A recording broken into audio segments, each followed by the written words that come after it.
नमस्कार, स्वागत है आपका फायदेमंद फंड्स में। और आज जिस फंड मैनेजर से हम आपकी मुलाकात कराएं उनका नाम है श्रेयस देवलकर, जो एक्सिस का फ्लेक्सी कैप फंड मैनेज करते हैं। और फंड के बारे में बातचीत होगी, मार्केट के बारे में बातचीत होगी और कहाँ नज़र है आपके फंड मैनेजर की, किस थीम पे, किस चीज़ों पे वो ध्यान रखे, इस सब के बारे में हम चर्चा करेंगे। तो श्रेयस, बहुत बहुत स्वागत है आपका फ़ायदेमंद फंड्स में।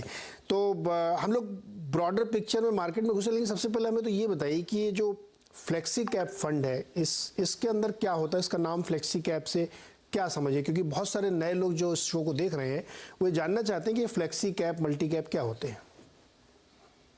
तो आप देखेंगे कि कुछ साल पहले मार्केट में फ्लेक्सी कैप या मल्टी कैप कैटेगरी ऐसे अंतर नहीं था, पर अभी एक डिस्टिंक्ट डिफरेंट है दोनों में। कि फ्लेक्सी कैप कैटेगरी में ऐसा होता है कि जनरली आप देखो कि मार्केट में लार्ज कैप कंपनियां रहती है, मिड कैप कंपनियां रहती है और स्मॉल कैप कंपनियां रहती है।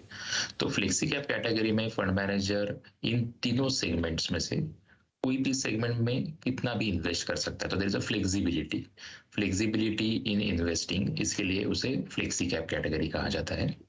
मल्टी कैप कैटेगरी में परसेंटेज के रिस्ट्रिक्शंस है कि आपको 25% से ज़्यादा स्मॉल कैप, मिड कैप ये सब सेगमेंट में रखना है।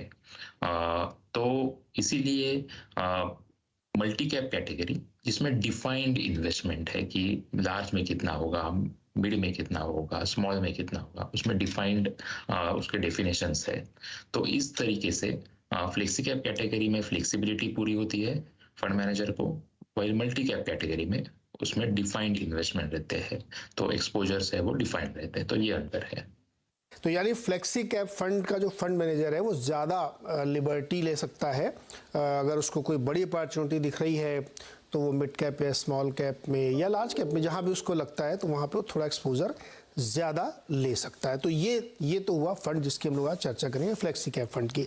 लेकिन फंड की डिटेलिंग में जाए इससे पहले थोड़ा एक एनवायरनमेंट को भी समझते हैं। श्रेयस, बाजार ने एक बहुत शानदार प्रदर्शन किया, दुनिया के तमाम बाज़ारों को उसने बीट किया है और इसीलिए हम लोग कह रहे हैं कि हमने न्यू हाई भी देख लिया और बहुत सारे सेक्टर्स में रैली, बैंकिंग फाइनेंशियल में तो अभूतपूर्व रैली चल रही है।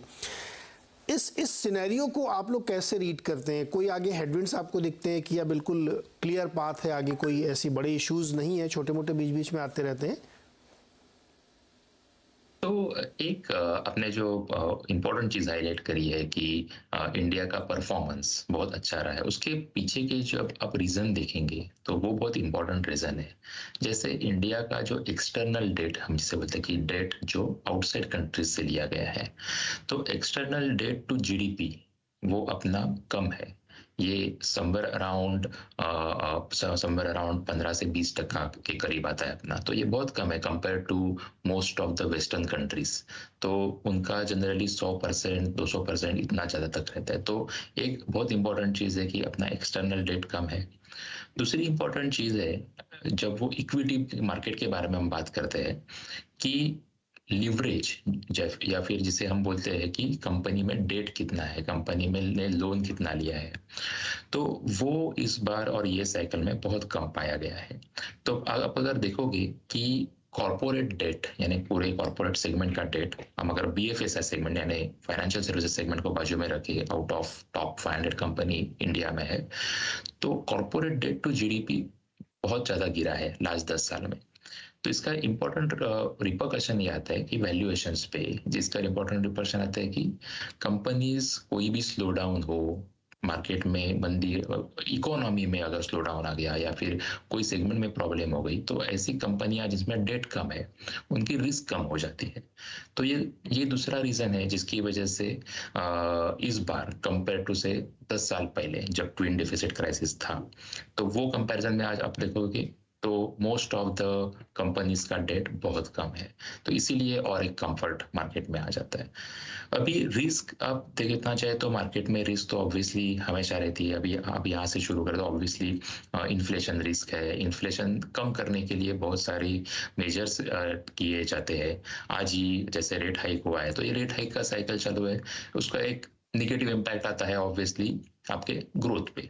तो ग्रोथ स्लो डाउन अगर ज़्यादा हो गई तो ऐसे बहुत सारे रिस्क पैरामीटर हमेशा रहते हैं।